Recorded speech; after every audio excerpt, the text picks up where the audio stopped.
51 episodes into Digimon Adventure's 2020 reboot, we finally have some information about what the crests associated with each member of the team mean for the show. Up until now, even though these shapes have been appearing on the Digivices during Digivolution since the early episodes, there's been zero story explanation for what these symbols are, why they appear, and why they're each assigned to a kid and their Digimon, but now we have some answers. To explain the new show's Crests lore, it's important to understand where we are in the overall story. The Digidestined chosen children have just defeated the resurrected Millenniummon, a primal evil who was defeated by the Holy Digimon and the Megas of the past, who was resurrected recently and who both the audience and the kids were led to believe was going to be the final big boss of the series. So far in this show, every kid can achieve Ultimate, and it doesn't require any physical crests like in the original 1999 version, but also Tai, Matt, TK, and Kari have access to their Megas, Wargreymon, Blitzgreymon, Metalgarurumon, Godramon, and Holytramon. This is important to understand that seemingly the crests aren't even the key to unlocking Mega or Ultimate, they're something else. So in episode 51, the kids celebrating their victory against Millenniummon are relaxing when Izzy gets a call from an old friend, a science-loving Digimon, Garbamon, who was sort of stumbled into this research lab in the digital world based out of an old tree. This location is peak Digimon to me. There are little TV, computer screens hanging from the trees like fruits, and it's that classic blend of modern tech and fantasy nature that made a lot of people fall in love with the Digimon aesthetic back in the day. Garbamon introduces the team to another researcher, Wisemon, who guides the kids into the inner chamber of the tree where we find 8 floating slates that each have one of the crest symbols we're used to carved into them. Wisemon and Garbamon explain that in their research they have been able to discover plenty of history about the digital world, but nothing about these symbols. Quote, "You could say that they existed since the beginning of the world, and quote, they are the greatest mystery to us, the crests." The kids instantly recognize these symbols as what appears on their Digivices, but they admit that just like the viewers, they all kind of assumed these symbols were just basically screensavers that appeared when it was time to power up.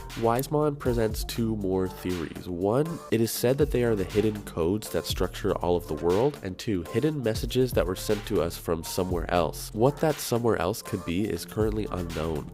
Is it the human world, or is it the digital world from the original 1999 series in some super meta reboot way? Feel free to comment with your thoughts. Wisemon's scientific predecessors tried but failed to understand their importance, but they all believe that the crests will play a key role in avoiding the great catastrophe that is approaching. The kids pause here to explain that, wait, they already defeated Millenniummon, so what kind of catastrophe could be coming? But here's where Garbamon shares that the Millenniummon wasn't the endgame final boss that we thought it was. He reminds us of all those weird digital anomalies that have been happening in the real world since episode 1, first with the Tokyo subway going out of control, and then things later like the International Space Station being expected to crash. And Garbamon basically says, hey, the events didn't stop after you beat Millenniummon, suggesting that something else is causing them. Now this part's really interesting. We get what appears to be a flashback to the kids' childhoods, and interestingly we see that the crests have been on screens and displays ever since the team was little, basically showing that the crests have somehow been following our heroes since they were born and perhaps guiding them to their current place in time. This was really mind-bending to me and is something we didn't get a full answer for in this episode, and I'm hoping we get more later. After an obligatory battle scene when Burpmon, this pink data-eating Digimon kind of reminiscent of both Kirby and Majin Buu, shows up, we regroup inside the tree and talk about how it was probably no coincidence that just as soon as the kids started discussing the key to stopping this so-called great catastrophe, an entity appeared to consume and effectively delete their research and their progress. Putting their Digivices up to the crest slates, they interact in such a way that presents these virtual compass displays. Each display on each Digivice is pointing in a different direction, though importantly Ty's is spinning all out of control. The kids decide that in order to discover the mystery of the crest, they'll split up one more time in this series and each seek out the truth by following their compasses. Interestingly, TK and Kari's Digimon weren't able to evolve in that fight against Burpmon, presumably because they gave so much energy in that last fight against Millenniummon when they turned into Holy Megas last week. Here we get a really great callback where Joe recommends the Digimon rest up, and him and Gomamon suddenly remember this onsen that they spent multiple episodes in. This was definitely a point of contention and a bit of a meme when it was occurring, how week after week we would cut to Joe and Gomamon doing absolutely nothing as if the writers forgot about them or just had to put their story arcs on pause. So to see this come back in a semi-serious way was kind of hilarious, though it doesn't suddenly make it okay that Joe had nothing to do for 5 or so weeks. The team go off to follow their arrows while Izzy decides to stay behind at the tree location for a little bit longer. Joe takes TK and Kari to the onsen to recover, and Tai, whose Digivice arrow seems kind of busted, he appears to just partner up with Mimi and Sora to provide support to them until they can figure out what's going on with Tai's Digivice. I am curious why Tai's is all messed up. At first I thought maybe because he had achieved a Mega form already, but that can't be it because Matt also has Metal Garurumon, and TK and Kari have both had Megas already as well, but the show only really focused and emphasized on Tai's Digivice compass spinning out of control. Let me know your theories in the comments. Maybe it's like a video game thing where only when you've unlocked the first 7 other Crest compasses, then Tai's final arrow will suddenly point to the true